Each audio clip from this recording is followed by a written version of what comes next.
First reading. A reading from the book of Joshua, chapter 9, verses 9 and 10 to 12. Yahweh then said to Joshua, "Today I have taken the shame of Egypt away from you." Hence, the place has been called Gilgal ever since.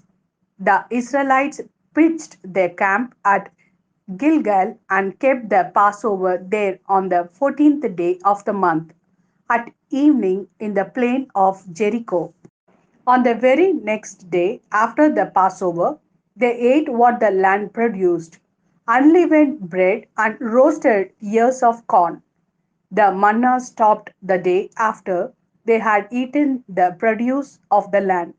The Israelites from that year onwards ate the produce of Canaan and had no more manna. This is the word of Lord. Thanks be to God. Second reading. A reading from the second letter of St. Paul to the Corinthians, chapter 5, verses 17 to 21.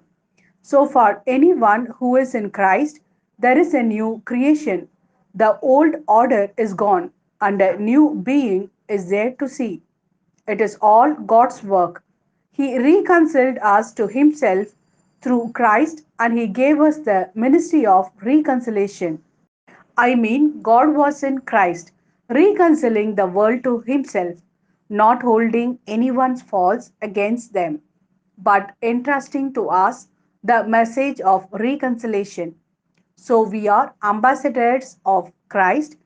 It is as though God were urging you through us. And in the name of Christ, we appeal to you to be reconciled to God. For our sake, he made the sinless one a victim for sin, so that in him we might become the uprightness of God. This is the word of Lord. Thanks be to God. A reading from the Gospel according to Luke, chapter 15, verses 1 to 3 and 11 to 32. The tax collectors and sinners, however, were all crowding round to listen to him.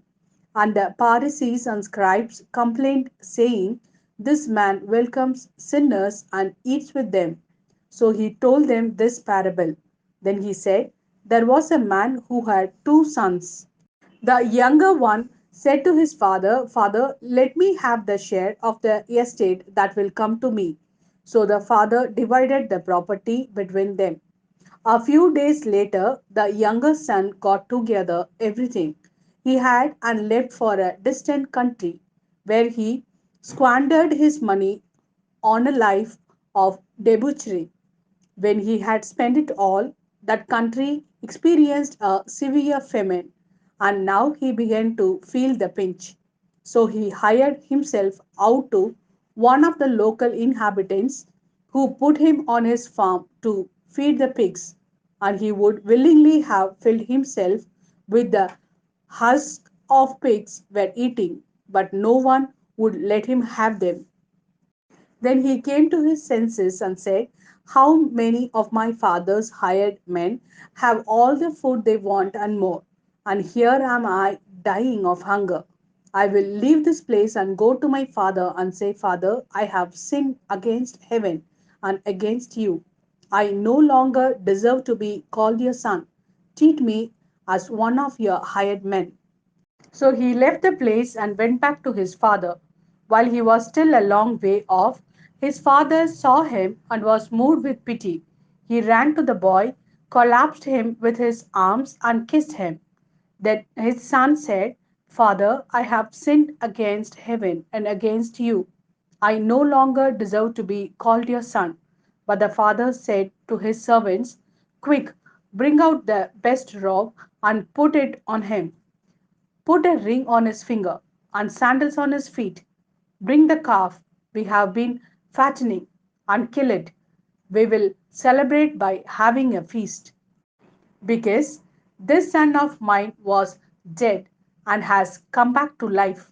He was lost and is found.' And they began to celebrate.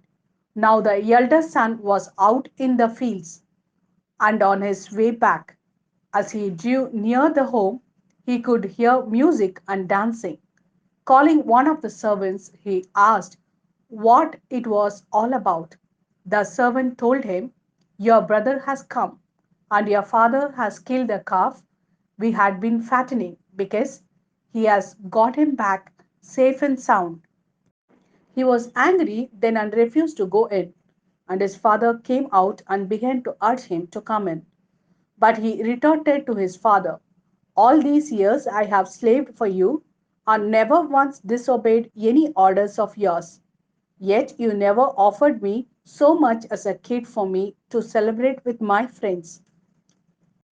But for this son of yours, when he comes back after swallowing up your property, he and his loose women, you kill the calf we had been fattening. The father said, my son, you are with me always, and all I have is yours. But it was only right we should celebrate and rejoice, because your father here was dead and has come to life. He was lost and is found.